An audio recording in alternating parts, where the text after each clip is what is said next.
Boy, good start pero pagdating ng second half, bad second half for you guys. Ano bang nangyari? Wala akong masabi. Bad talaga eh. Sobrang sama talaga. Individually, especially me. Sama talaga. Yung sa makatulong. Wala. Nagpatong-patong na nag-start nung end ng first half. Tapos start ng second half. Nag-start. Yung pabubahan na ako. Wala. Ganun talaga. Bawi na lang. Medyo composure nyo, medyo anong second half din. Ano? Yung composure nyo, medyo nung lumayo na San Miguel. Wala na. Di na din namin na-control eh.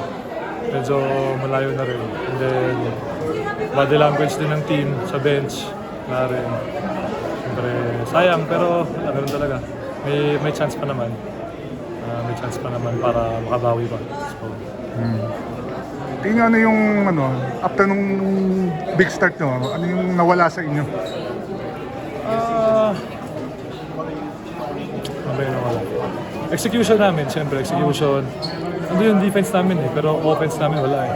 Start ng, yun nga, sabi ko kanina, end ng first half, tapos start ng second half. Pa-downhill na kami lahat. Especially individually. Hindi namin makahabol. Hirap na.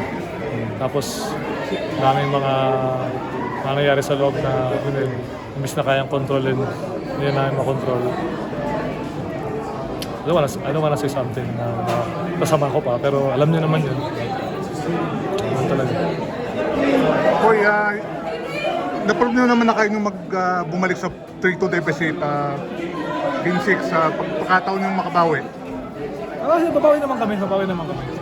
We'll look, sabi nga ni Coach, bawi kami sa bukas sa practice. And then, viewing ko ano yung mga kailangan pa i-improve. And then, siyempre, ganda na nilaro nila, ganda na nilaro ng bench nila. Rodney, Chris Rosales, ganda na nilaro. So, hindi mo maalis sa kanila kasi prepared talaga sila. So kami, naglaro kami ng siguro mga 22 minutes lang. Tapos after wala na. So, diba? Kailangan, kung gusto namin manalo, kailangan maglaro ng at least 48 minutes talaga, buong game. Umayos.